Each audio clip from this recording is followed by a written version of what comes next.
So many times in our lives, God is trying to shift us into new directions and take us down new paths.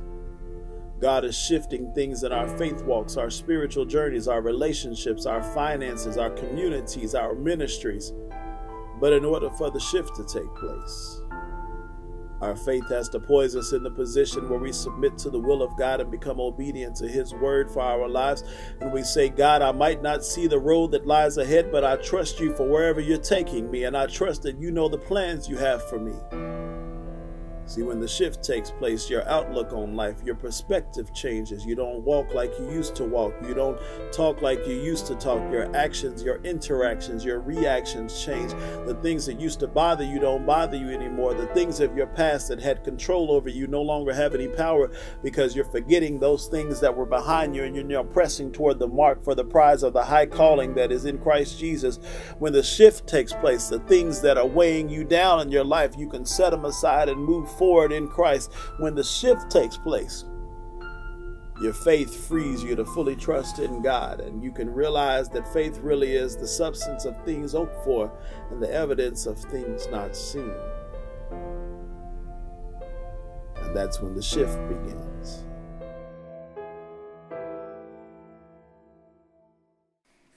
Hey, good morning. Ooh, that's a little loud. All right. Good. It's great to see you this morning. We're having a phenomenal day, and then I looked outside, and I thought, I wonder how many brave souls, and you are the brave souls. Woo! That's right. Doggone it. It's a little bit of snow. Come on, let's do this. So we started the year off, and I'm still making the adjustment to February. It's like, where did January go? Can anybody tell me? I mean, it's just, well, there's been a lot of things going on, right? I mean, it's been busy. There's just so many things seem to be happening this year, and for all of us in lots of different ways. And so it feels like the year is already moving very quickly, and here we are in February. And so we started a series of messages in January that has taken us into February. We'll wrap them up next week, and today we wanted to bring you into the next step of this series as we talk our way into our new vision and into our new year together. And so we're looking at our new vision of family first, community-centered, mission-minded. Family first, community-centered, mission-minded. And we're talking this year, at the beginning of this year, on what it looks like to shift into being people who have those as core values and as vision of who we can be and what the church can do. And we have asked questions like, what would happen if our church disappeared? Would the community miss us? What would happen if we said family is an important part of who we are, and we're going to make it so important that we're going to ask questions about family, and we're going to make sure that we're reaching families, and we're going to make sure that your family matters, no matter who your family is and no matter what your family looks like, because ultimately what we want to do is we want to make sure that people become a part of God's family. And then when they come into our worship centers, we want to make sure no matter what campus they walk into home. That it feels like they're at home. Wouldn't that be neat? Just walk in and go, oh, this feels comfortable. This feels good. I know people here. People seem to know me, and which we don't want to be weird about it, but we also want to just make sure that people feel like, we're at home. And it just feels good to be at home with God and with his people. And so we've been talking about what that means, and today we were talking about that last piece of this visional part, and that's mission-minded. What does it look like to be mission-minded? What does it look like to be missional? And we live in a world where being evangelistic can be negative. We live in a world where the term evangelism or evangelical can be a negative term.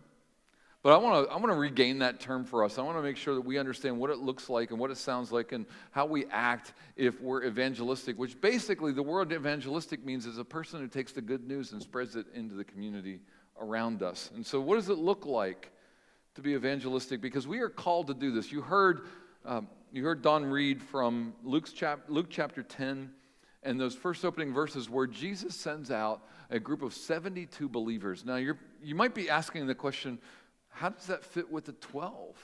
I mean, there are 12 disciples, right? Under 12 disciples. And yes, Jesus sends out the 12 disciples, and they come back and they say, some amazing things happen. We were able to do some amazing things in your name. It's just amazing. And he needed to do that with the 12. And then when the 12 come back and kind of give their after-action report, here's what happened, here's what took place, thanks for sending us out, here we are back. Then he sends out a group of 72. Now, maybe you're thinking, there's more than 12? And there were more than 12 people following Jesus.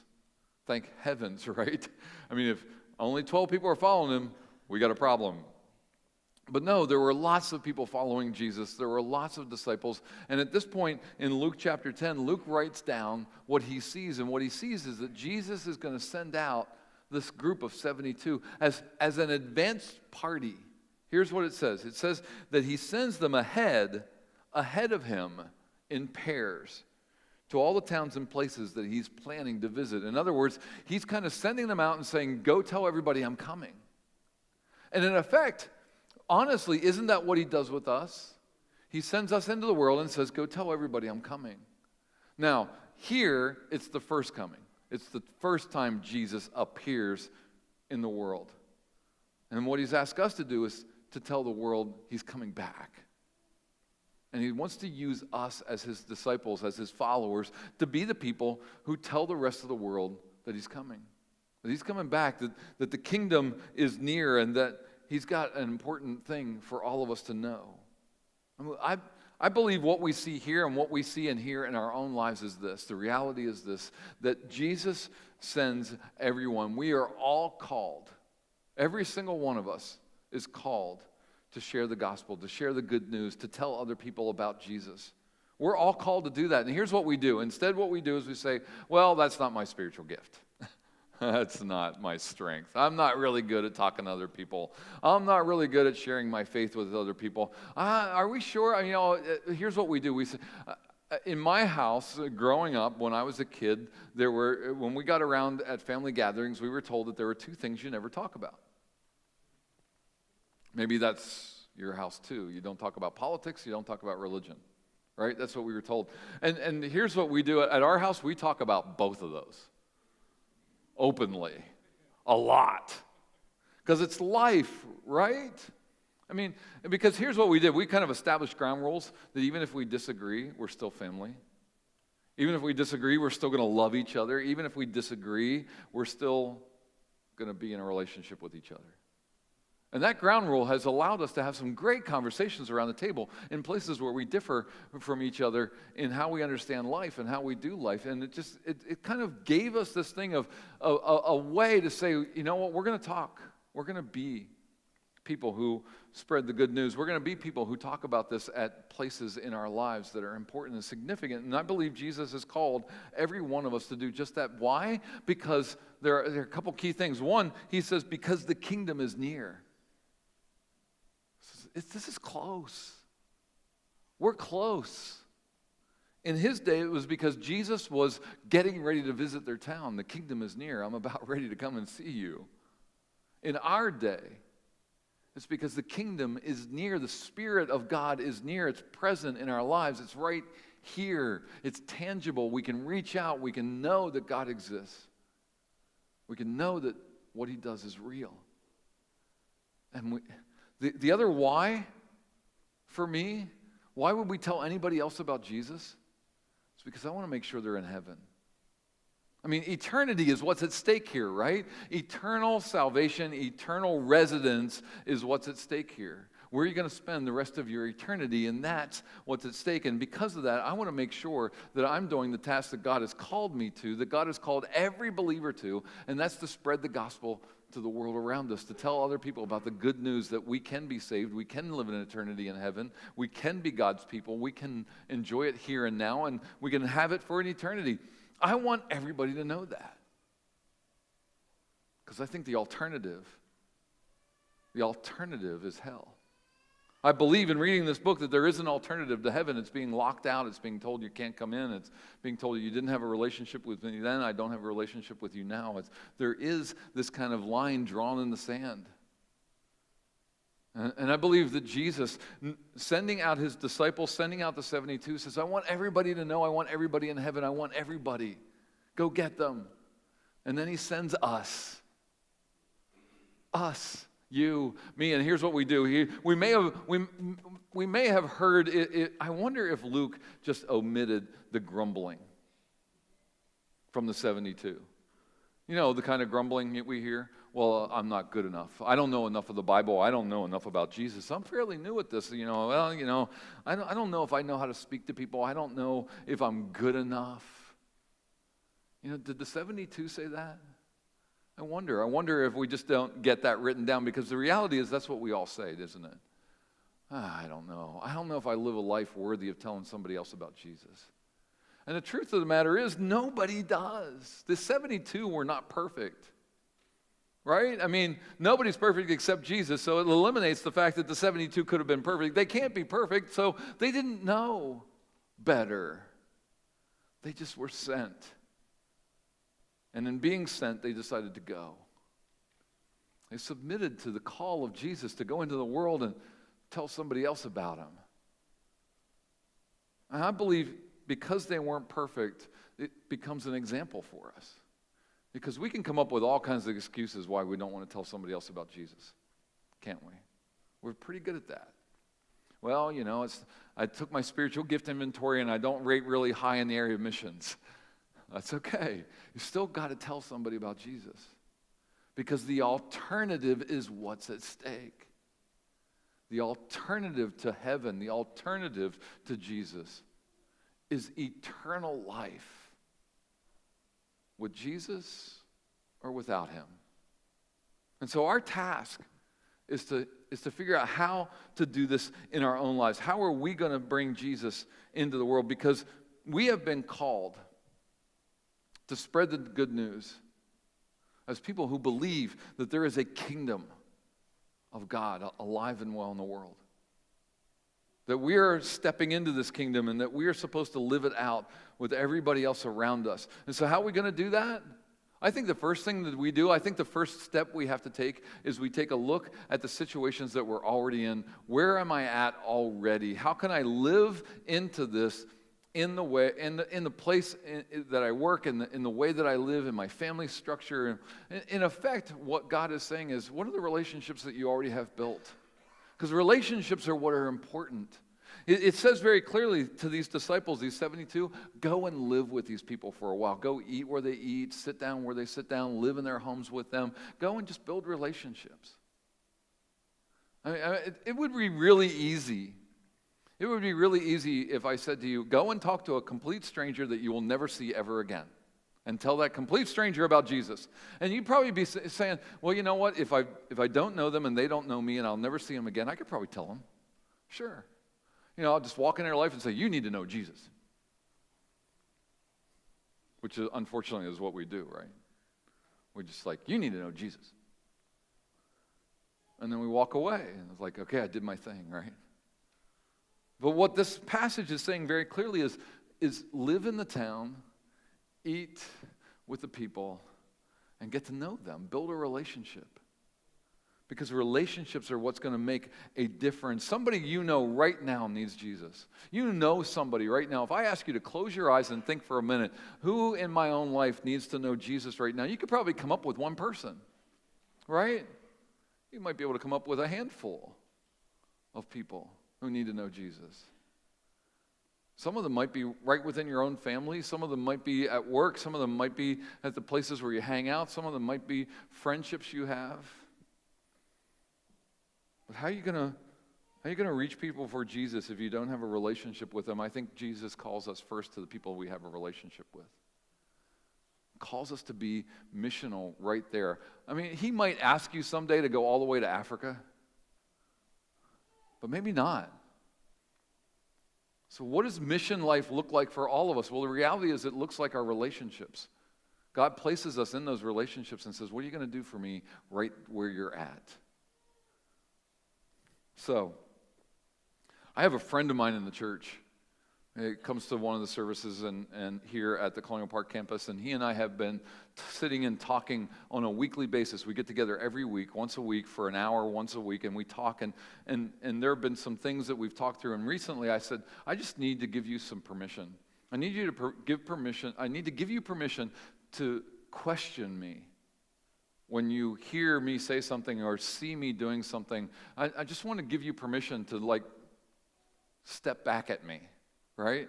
Like, point your finger at me. Tap my chest if you want. But I just need to give you some permission to say, oh, Dave, did you really mean that? Or Dave, you said that, but how are you going to make that happen? Because I just need somebody who's doing that in my life, right? I need somebody who's just going to hold me accountable, who can then walk out, not a staff member, but somebody who's just like can point their finger at me for a while and just target me for a bit and say, really? What do you mean by that? And then just walk out. And so last Sunday, we talked about what it looks like to be in the community, and he knew this Sunday we were going to talk about what it looks like to be missional. And so he said to me, he got out of church last Sunday and could not drive home until he sent me a message. He's in the parking lot. He said, I'm in the parking lot in my car typing the message on my phone to send to you. And he said, so Dave, how are you going to be the kind of leader we need? How are you going to do what you're asking us to do? And how are you going to show us that you're doing it too? Because you can't ask us to do something you're not doing. And I went, no, I'm the pastor. I get to tell everybody else what to do. See, I gave him permission to do this kind of stuff, and then he does it, right? And then I get mad at him. And so, it took me like a little bit to like come back down off of whatever high horse I think I'm on once in a while. And I was like, he's right. I got to look for an opportunity. I have to keep my eyes open because God is calling us to be in the community and to be missional and to reach other people, right? And so here's what God does, because I think sometimes God does stuff with a smile on his face. Maybe you've had that happen in your life. God just does something once in a while, and he's smiling, right? He's like, maybe it's a smirk. It's like this godly smirk, like you ask for it. Careful what you pray for. So Monday, the next day, I get this text message from him on Sunday, Dave, how are you living this out? Because, as a leader, you can't tell us to do something you're not doing yourself. So Monday night, I'm a part of a group, a local club that meets on Monday nights. Let me tell you about the club a little bit. It's called the Keystone Academy for Dueling Swords. CADS, Keystone Academy of Dueling Swords. Now you can find them on Facebook. Feel free to join. So I got involved in this because I love history. I'm a history buff, and I reenact history, and part of my persona, I carry a sword. And one day I thought to myself, this is years ago, I thought to myself, I probably ought to know how to use this thing. I'm carrying it, I probably ought to know at least what to do with it. Because, somebody might ask, do you know how to use that? And I'd have to say, no, I'm just a reenactor. So I started looking around. Google can do everything for you, and Google knows a lot. And so I went to Google and said, is there somebody who teaches sword in the central Pennsylvania area? And sure enough, there was a group that was meeting down at the Appalachian Brewing Company on the second floor in the back room. And they would meet every Monday night. And so I checked it out. I said, I'd like to learn how to use a sword. And the guy's like, sure, come by and check us out. So I checked it out, and I was like, this is pretty cool. It's fencing. You wear the jacket, you wear the mask, the gloves, the whole 9 yards, and you actually, hit each other with a sword. And I'm like, this is fun. I'm going to give this a go. So I joined the group, and about a year in, the Appalachian Brewing Company said, we're going to need that room, and you're going to need to find another place to go. And the guy said, if anybody knows this place, and I'm thinking, got a pretty good space here. Now, not in this room, but there's an all-purpose room downstairs that's just as big as this. And I said, let me check the church calendar. We have an all-purpose room, and we could probably host the group there because, he's like, is it tall ceilings? Because it's swords. You don't want to have all these sword marks on the ceiling. And so I checked it out, and sure enough, we had availability every Monday night from 8 o'clock to 10 o'clock. And so the sword group moved over to the church. Now, that's where it starts getting really interesting, right? Oh. So if you ever walk into the building on a Monday night down in the all-purpose room, there's going to be a lot of swords. Like this past Monday, there were 32 of us, I think. Yeah. It's become rather popular. It started out, there was like 10. And so every semester, he does it in semesters. Every semester he does a different kind of period in history. And so right now we're doing 17th century Spanish rapier. So think Three Musketeers. If you know what the Three Musketeers are like, that's what it is. And it's kind of fun. So Monday night, right? And it's an exercise event. I mean, you can wear yourself out doing a sword with somebody else, and it's a lot of work. And so you get a break about halfway through. At about 9 o'clock, we take a break for about 10 minutes, and we come back together, and we finish up the night at 10 o'clock. And then all these guys go over to your place and drink beer. And these are guys who are like Renaissance Fair guys, that kind of, I like to call it my Pagan Group. Because most of these guys don't go to church on purpose. They're like, yeah, no, that's never going to happen. Like, church, really? Like, it's never going to happen? They're like, yeah, no, that's never going to happen. So I get to hang out with a bunch of people who are like that when it comes to church. And they know me and I know them and they meet in the church. And so Monday night, after I get the text Sunday, Dave, how are you going to live this out? So I get this text. I'm in the group Monday night and we get the break, okay, break and everything. And the most loudest, most obnoxious pagan in the group says, Dave, you're a God guy. And I'm like, oh no, here we go. He says, and you're an author. We need a new Bible. I'm like, okay, you got my attention. What do you mean we need a new Bible? You're a God guy. We need a new Bible. You're an author. Write a new Bible. I said, what do we need a new Bible for? We got a Bible. It's all right. He's like, no. And here's what you discover. These guys know stuff. He says, well, the Old Testament, I know there's an Old Testament. I've read it. You've read the Old Testament. Anyway, yeah, it's for the Jews. That's, I'm not Jewish, but, it's a good history book. It's a good book to read. I've read it in my life. And then there's the New Testament. That's kind of like the new, but that was 2,000 years ago. And so we need like a new Bible. Can you write like a new Bible? You're an author. You're a God guy. So now I'm the God guy. So I said, well, I don't really think we need a new one, but what would a new one say? If you wanted a new Bible, what do you want it to say? He says, I want it to say all the good stuff, but just in modern language. I said, well, there's really only one word that you need to hear if you need a new Bible. It's like, one word? You can't make it that easy. I'm like, dude, there's only one word. You know what the word is, right? Love. God is love. He's like, so what you're telling me is this is going to be a short work. So you want me to just love.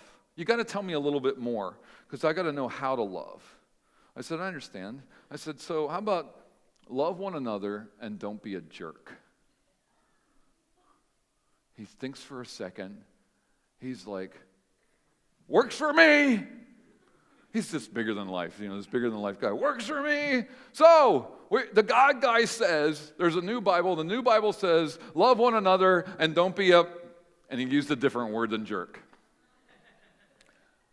In the church, all-purpose room, right beside the God guy. And he just throws out a word I wouldn't use. I can't tell you what the word is in public. Ask me privately, I'll whisper in your ear.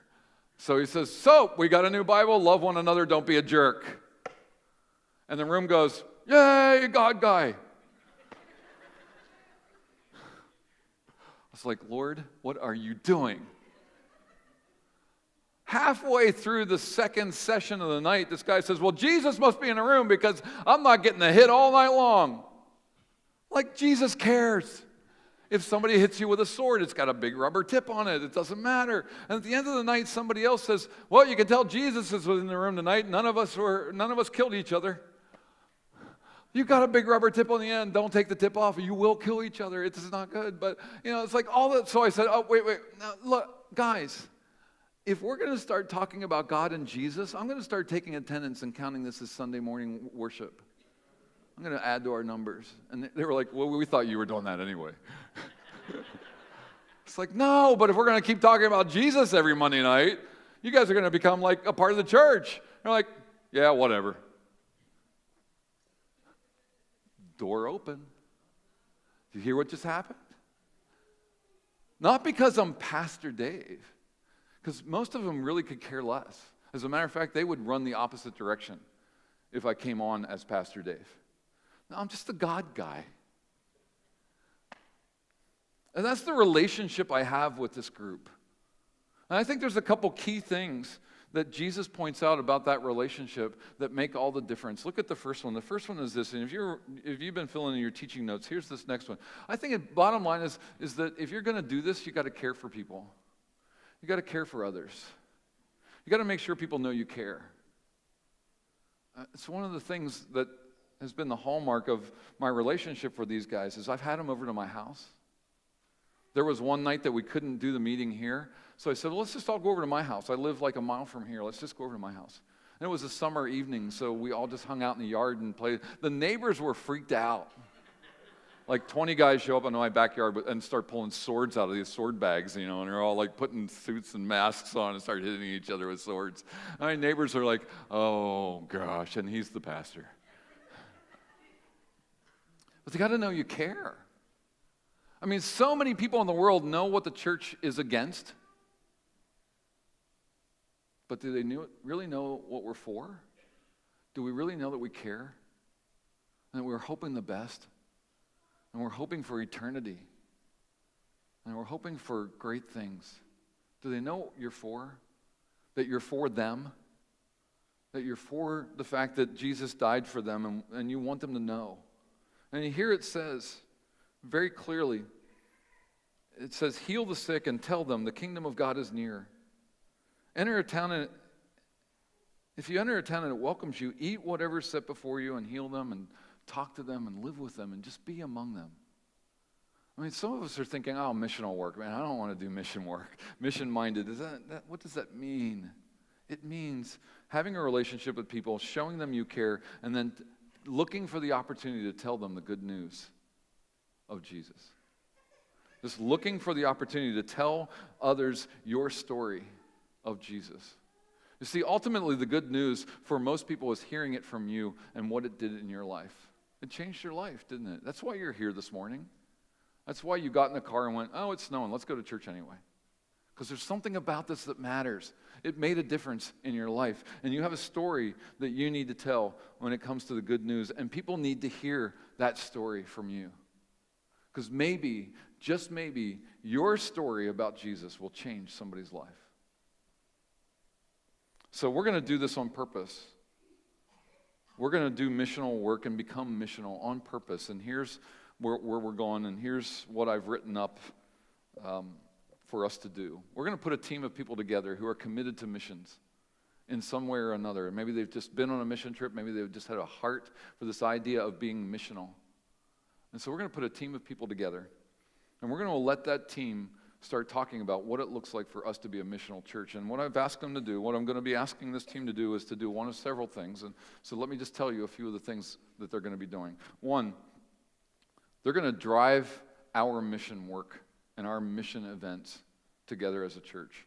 This team will be responsible. So you've heard me talk about looking forward to the day when the door gets open and we can do a short-term mission trip to Puerto Rico. This team will be the team who will make that happen. So they're going to look for mission opportunities at times of emergencies. But they're also going to do some other things. Listen to one of the other things they're going to do.